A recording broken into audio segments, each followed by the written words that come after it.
Greg Smith. Thank you, Madam Deputy Speaker. The rollout of the vaccine has been a truly heroic effort by absolutely everybody involved, not least to remain on track to get the top 4 priority groups their first dose by the middle of February. Every vaccine brings hope.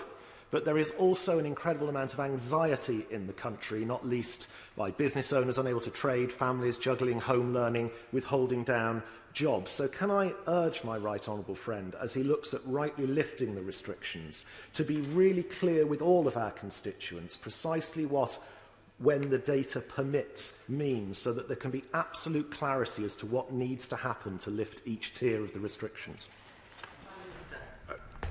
My honourable friend is absolutely right, and I will, of course, be setting all this out in the course of the next few weeks. But what I can tell the House is that some obvious things that the House can see for itself. We need to be sure that the vaccine rollout continues to go at the pace with the success that it currently is. We need to make sure that we're targeting all those groups, reducing the overall level of vulnerability in the population.